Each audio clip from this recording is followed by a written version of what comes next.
All right. Hello again, everybody. And with this intro, we are going to wrestle ourselves down a little rabbit hole. Wrestling fans, the Drama King is here to introduce you to the newest, greatest form of entertainment. That's right, because the following podcast is scheduled for one fall. Ladies and gentlemen, weighing in at amazingly entertaining, I want to welcome to the ring the greatest, most technically sound podcast on the face of the planet. Ladies and gentlemen, it is time for Wrestling with Wi-Fi. Tuning in right now. All right. And I do indeed hope that you've tuned in, because otherwise you're not hearing this. But, anyways, before we dive in and go down that rabbit hole I alluded to, I wanted to give a 30-second-ish thanks, because I didn't do a Thanksgiving episode last week because it was Thanksgiving in America, and I thought I would, and then I decided not to because holidays got busy and I got lazy. But anyways, I wanted to thank everybody, my handful of folks that are listening, those of you who listened and said, hey, check out this idiot talk for 30 minutes, and all of those. The numbers are steady, and we'll see if we can boost them a little bit, but I am thankful for having an audience at all. I'm thankful for folks like Jim, who have helped me get up and running and encouraged me, and everybody else, obviously. There's so many others that I can say thank you to. Thankful. Thank you. This is me giving thanks, but, a week late by the time you hear this, if you even hear this at all. And with that said, this week, we're going to be wrestling with a rabbit hole. I told you before at the beginning of it, I probably wouldn't do a whole lot of technical stuff, or I wouldn't do a lot of technical stuff, or only technical stuff, not Wi-Fi related or whatnot. But I wasn't lying, and this is another one of those, and it's sort of a hot topic for me, right? So anybody who knows me, and I mentioned Jim, and I know he hears about this all too much, but I have a small desk at my work area at home. Just the nature of living in New York City, you don't get a lot of space. Or you can, but it comes with a price. So I don't have a lot of space, or, it's fine. I have a desk that's probably, I would say, about 42 inches wide by maybe 24 or 28 inches deep. And maybe if I'm smart, I'll look it up and correct myself later. But so it's a nice standing desk. But the reality is, the way I've got my storage set up underneath it, I can't actually lower my desk to sit in the chair that I have. So I'm getting rid of the chair. But I've always been in a quest, right? Since even before the pandemic really started, I was always trying to fine-tune my desk space. And when the pandemic started, I was hell-bent to fine-tune it. And I was motivated because when I was at my job prior to the pandemic, the office, the company had switched a lot of us over to standing desks and curved monitors. And part of it was spoiled. Part of it was, the convenience of it. Having a monitor with USB-C, plug the laptop in, and you're good to go. Really, really nice. Obviously, a cleaner desktop environment at the office as opposed to my home. But, it inspired me. So I managed to get myself a standing desk. I had a mishmash of monitors. I had two, actually. I had a 34-inch curved monitor and a 27-inch Dell Ultra Sharp that was left over from a prior engagement. And I had the Dell was in landscape, which was nice, portrait. And so the idea I had at the time, and I had it running for over a year, was most of the work was on the curved monitor. The Ultra Sharp was for, documents and stuff. And I usually parked like Outlook or Teams or something over on the second screen, just to stay there. And then did all my, if I'm in a controller or whatever, I was hanging out in the curved and doing whatever I had to do. And it worked okay. But I got a little bit, I guess, probably annoyed. I'm OCD, self-diagnosed, and I guess the lack of complete alignment bothered me. And then, I realized that the most part of the screen on the Dell that was in portrait that I used was the part that aligned with the curved monitor, meaning that that little bit I had on the top and the bottom that was obviously taller than the curved monitor, I didn't use them so much. I mean, the top part, it would hurt my neck, and I've got some neck issues that, it wasn't really good, the strain. So wasted screen. And then the bottom, it was more of an OCD thing. It was out of alignment. So Pulled some strings, managed to part ways with the 27 and the 34, and got a single 38-inch ultra wide. So cleaned up the desk considerably. I love that part. Having one as opposed to two. Part of me in my head, having two is a great idea. For that, just what I said, you can park things on one screen versus the other and sort of have that true separation of work between the screens. But even the 34 that I had and the 38 that I have now has software that will allow you to sort of segment the network, not the network. See, Wi-Fi. Segment the screen between. I could run multiple machines off of one screen if I wanted to, and things like that. Flexibility is there. Honestly, I probably will never use it. Maybe I will. I don't know. But I enjoy having a 38 as opposed to the two screens. I think in the grand scheme of things, I'm probably not trading that much. Even though I know from a square inches perspective, yes, I've lost some, but I think it's I lost the bezels between the two monitors, so I've gained that bit of space. And like I said, there was that probably a third of the monitor was above the top part of the curved, and just wasn't using it. For a variety of reasons, and the neck is a big one. So that was one. But so something else again. Like I said, I've got a small desk. I don't have a ton of area. I wish I could have like a return, a little L on the desk, and it's not feasible. And over the months, and probably over last year or so, I've tried a few different sort of hacks and tricks and things like that just to try and get that little bit of desk space. And honestly, just to clean it up, because the reality is I'm there at my desk 8 hours a day, sometimes more, sometimes less, but it all averages out. You figure 40 hours a week, and then nights and weekends too. So you want to make it productive. And, when I'm doing things like recording this and other podcasts for work and doing some videos and things like that, I want to make it a much more conducive area to be able to work and change gears and things like that. Because right now, if I'm writing or if I'm scribbling notes, I've got a whiteboard on my wall right next to it, which is handy. But I don't I literally have to move and put my keyboard somewhere else if I want more desk space to work on something. If I'm putting a Raspberry Pi together or something like that, I've got to move something off my desk to give myself a flat workspace. It's a good flat workspace, but it's a busy flat workspace.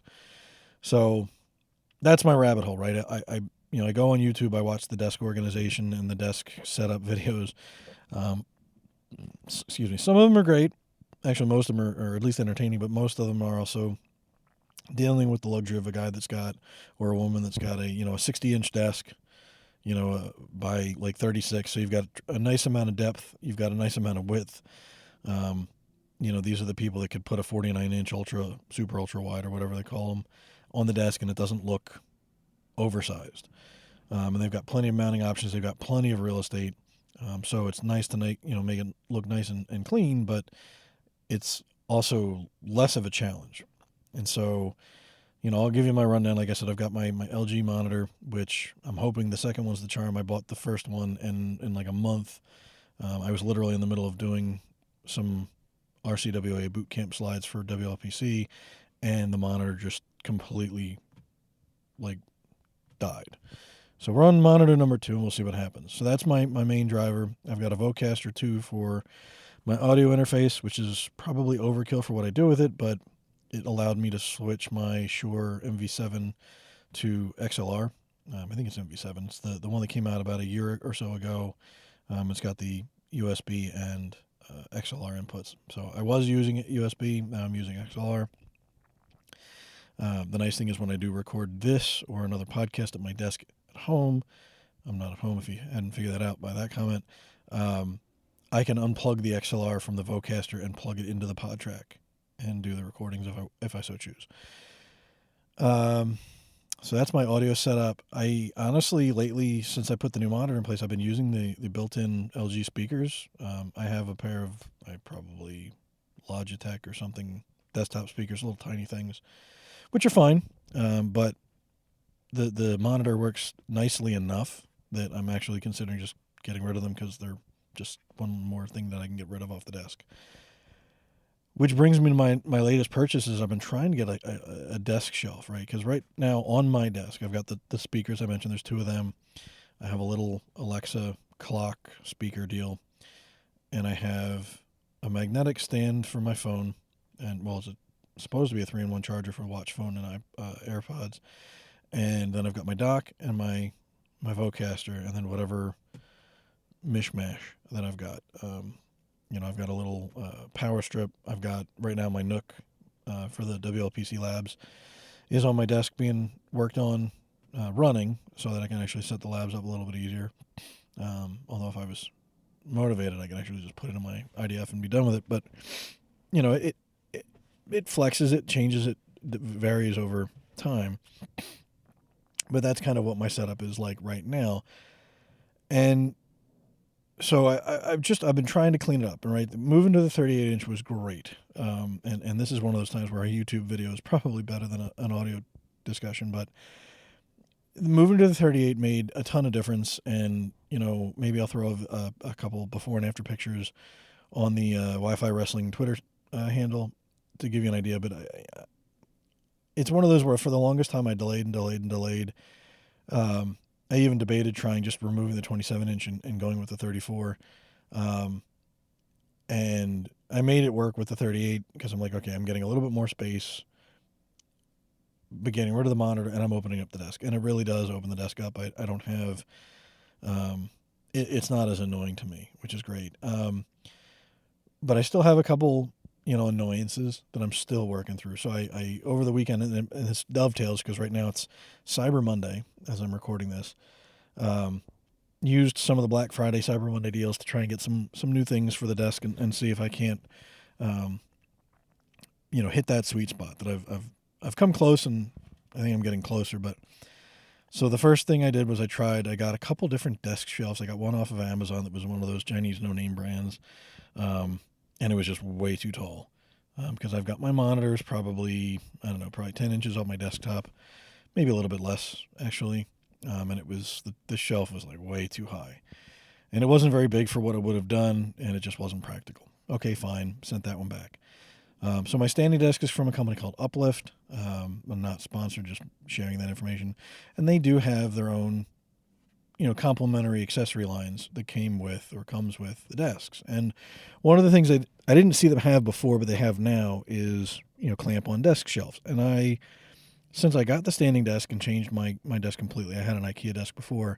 I'm a huge, huge fan of clamping things onto the sides because it gets them off the desktop. And anything I can, my lamps, etc., I'm doing that because it makes a ton of sense. So they had these clamp-on desk shelves, 2 different sizes. I'm like, I really don't know which one I'd want. I think one was like 26 inches and the other one was like 15. I'm like, 15 probably, it might be too small. 26, I can't tell if it's going to be too big or not. And the other problem I should add, so I have a sort of a privacy / like thumbtack board on the back of the desk. Sort of breaks up me from the rest of the room. But in order for me to get behind my desk to clamp something, I have to move a piece of furniture and take the backing off. So not impossible. It's just a bit of a minor process. And sounds lazy. I really didn't want to do it, right? And I took them out of the box. I looked at the shelves. It wasn't quite what I expected it to be when I looked at it online, as often is the case. Decided the bigger shelf was the right move if I was going to go with one at all, but just didn't like that particular layout. And so they're sitting in their boxes waiting for my return labels. They're going to go back. Nothing wrong with them. Again, like the clamping and all that, but just close but no cigar. And so if you've ever watched any of those desk videos, you probably have heard of the name GroveMade. Again, not sponsored, but I got a code for Black Friday. I jumped on it. I'm got a little bit off of one of their shelves. So I'm trying that. It should hopefully arrive today. It was supposed to be here on Saturday. We'll see. Not clamping it on, but I've seen enough desk videos with that particular piece of kit with some of the similar items that I have already, and it looks like it might make sense. Now, my concern with the desk shelf is Again, I don't have a huge desk. It's not very deep at all. So a desk shelf is kind of eating into that, if you will. Where I kind of sell myself on it is I can put my Vocaster, the audio interface, I can put my dock on it, and it gives me effectively two more levels of stuff, space, whatever you want to call it, for the desk. So I can put, a pen holder, I can put a Nook, I can put my WLAN Pi, I can put some notebooks in a bit of an easier spot to reach them. I can tuck them out of the way when they're not being used. They don't look horrible. It does help a little bit with my cable management in theory. Um, I'm optimistic, right? It lets me maybe put my time machine drive out on the shelf permanently, so I don't have to sock it away when I'm not using it. So I don't get the alerts from the MacBook that says, "Hey, you haven't backed up in 10 days. Time to pull it out." Whatever. So I'm optimistic with that. Again, that should be here hopefully today. I'll try it maybe in the next day or two and see if it is hitting the sweet spot. And maybe it is and maybe it's not. But we'll see how that goes. And I'm hoping that might make a big difference for me. But we'll see. And then the other thing, and I tried that this morning, and I was very bummed out. So again, I have a nice Shure microphone, and I am a big proponent of everything off the desk. And so I bought, I don't know, I guess whatever it was, 18 months ago, probably longer than that at this point. I got the Shure, and I got the Yeti Blue Arm, whatever it's called. I think it's got a different name, and I'm not looking it up. Sorry, but it's the only one I think that Yeti makes. And it's a good arm. It's not cheap, but it's a good arm. Now my problem is it only it goes up and then angles out, and so it goes up over the monitor and out, and then the microphone basically dangles in front of the screen, and I just have to move my webcam to avoid it for those rare times when I'm on camera. And so I was looking, and I wasn't really looking for another mic arm because there's not that many options that are out there that are good, and I think the Yeti's one of the better ones. But Elgato had one, and it was low profile, and the premise of it was really, really nice. And it was, it clamps on the desk, obviously, but it's sort of under the monitor, swings out and underneath and all that. And I loved the idea, so I got that and I put it on this morning. I was super, super excited. And then I put it on and I was very disappointed.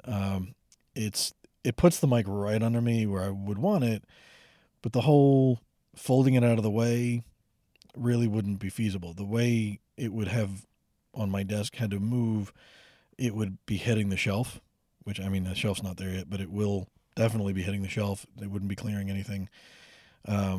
So it really kind of defeats the purpose, and it would look, in my iteration of it, it would look terrible, unfortunately. And so I did actually take the time to write a little bit of feedback to Elgato and be like, hey, you ever think about making ones with like maybe one less arm, or both arms be significantly shorter and therefore easier to tuck away? But, I'm one guy who's probably got one of the only ones that got kind of an issue, but we'll see. I don't think I'm mechanically inclined enough to try and hack together my own solution. So I put the Yeti arm back on and was like, well, I guess if it's not broke, don't fix it. And that's where I'm at. So yeah, we'll see how the shelf goes. And then my other quest is, while it is a standing desk, I do have occasional use of basically what amounts to a bar stool, kitchen stool. But I've been borrowing one from the house, and I'm on a quest to find a better option, or at least a more robust actual bar stool, maybe, or I'll just make myself stand more. We'll see. Maybe 2023 is going to have me stand more again. I used to stand like all day, every day, 7-8 hours at home. Maybe it's time to do that again. We'll see. So that's kind of where I'm at. I told you it was a rabbit hole. I'm sure I'm not the only one. I know if you've looked around on Wi-Fi, Twitter, or YouTube, chances are you've probably had one or two of those videos recommended, and you've probably seen one of your Wi-Fi or Wi-Fi adjacent people talking about some new toy, some new mic or webcam, or the Stream Decks or whatever. There's lots of little things out there, and I'm trying to get it to where my desk is nice and clean again. It's organized. Everything's where I need it to be. it's within reach. I'm not like putting it in a file cabinet and then I forget where I put it, and then I need it in 5 minutes and it's going to take me 20 minutes to set it up. I want to make sure I can set everything up.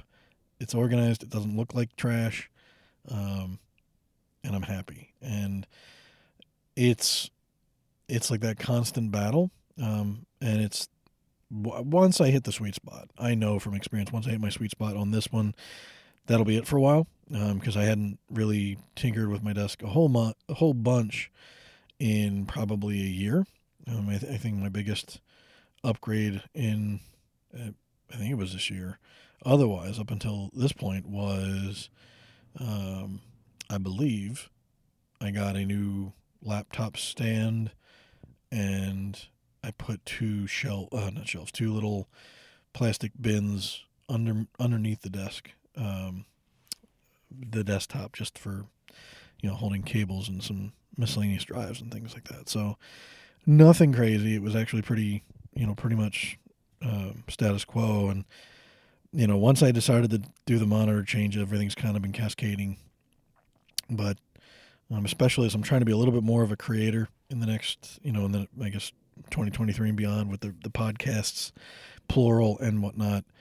I just want to make it's easier to do, and it's more conducive to it. And yeah, it just kind of it snowballed.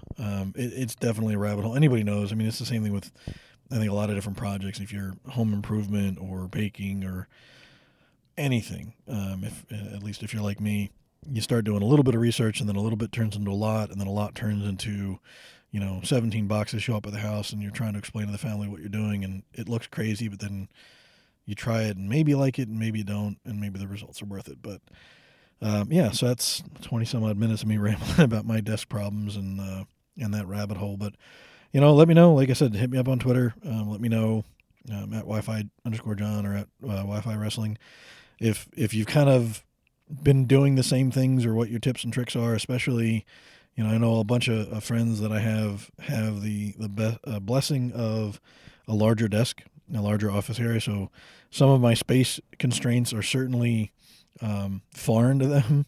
But yeah, if you're out there listening and you've got a similar issue where you're space constrained, or you choose to be space constrained, and you've got some interesting hacks, absolutely would love to hear them and learn about them. Because like I said, most of the times when you're looking at these desk videos on YouTube, or you look on Twitter, or just in general when you Google them, most of them you're dealing with nice big desk spaces, nice offices where they've got like a huge blank canvas.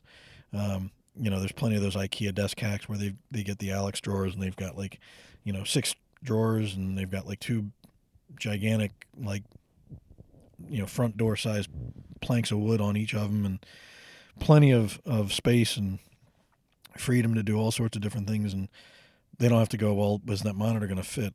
I mean, I can't tell you how many times with this monitor, the previous monitor, where I'm taking the tape measure out and going, is this going to fit? Is this too big?